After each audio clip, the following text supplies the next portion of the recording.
Bonjour à tous et merci de me rejoindre dans cette nouvelle vidéo. Sur ma page Facebook, je vous avais donné quelques phrases sur l'accord des participes passés. Et il y a eu beaucoup d'erreurs. Les règles d'accord sur les participes passés sont souvent un vrai casse-tête pour les étrangers, mais aussi pour les Français. Je vous propose donc aujourd'hui de vous expliquer les règles d'accord des participes passés et plus spécifiquement les règles d'accord sur les participes passés suivis d'un infinitif. Vous devez certainement connaître les règles de base, c'est-à-dire avec l'auxiliaire être, le participe passé s'accorde avec le sujet. Par exemple, ils sont partis. Dans cette phrase, le sujet est masculin pluriel. Le participe passé doit donc prendre la marque du masculin et du pluriel. Vous devez ajouter un S. Prenons un deuxième exemple. Elles sont venues. Ici, le sujet est féminin pluriel. Le participe passé du verbe venir prend donc la marque du féminin pluriel. Vous devez ajouter ES. Avec l'auxiliaire avoir, vous n'accordez jamais le participe passé avec le sujet. Par exemple, j'ai mangé une pomme. Ici, le participe passé reste et. Attention, vous devez savoir aussi que quand vous avez l'auxiliaire avoir, le participe passé peut s'accorder avec le COD, le complément d'objet direct, s'il est placé avant. Prenons un exemple. La pomme que j'ai mangée était délicieuse. Ici, vous accordez le participe passé manger avec le COD, la pomme. Vous devez ajouter ici la marque du féminin singulier. Vous ajoutez donc un E.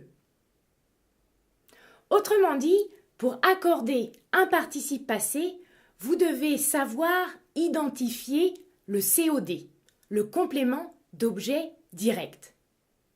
Comment reconnaître un complément d'objet direct? Pour savoir s'il y a un COD ou un complément d'objet direct dans votre phrase, vous devez pouvoir poser la question qui ou la question quoi. Prenons un exemple. La femme que j'ai vue passer était pressée. Ici, vous pouvez poser la question qui. J'ai vu passer qui? La femme. La femme est ici un complément d'objet direct, le COD du verbe passer. Prenons un deuxième exemple.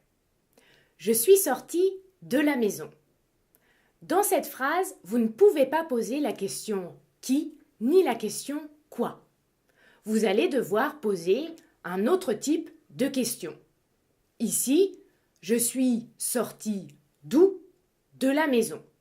De la maison est donc un complément circonstanciel de lieu.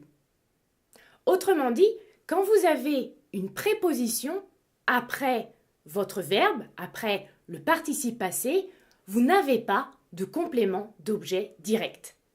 Maintenant que vous savez reconnaître un complément d'objet direct dans votre phrase, comment accorder un participe passé suivi d'un infinitif? Avec l'auxiliaire être, il n'y a pas de difficulté. Vous accordez toujours le participe passé avec le sujet. Par exemple, elle est partie chercher des fraises. Ici, le participe passé parti s'accorde avec le sujet elle. Avec l'auxiliaire avoir, c'est un peu plus compliqué. Vous devez faire attention à deux choses. La première, s'il y a un complément d'objet direct situé avant votre verbe. La deuxième, si le COD fait l'action sur le verbe à l'infinitif. Prenons deux exemples. Les acteurs que j'ai vus jouer.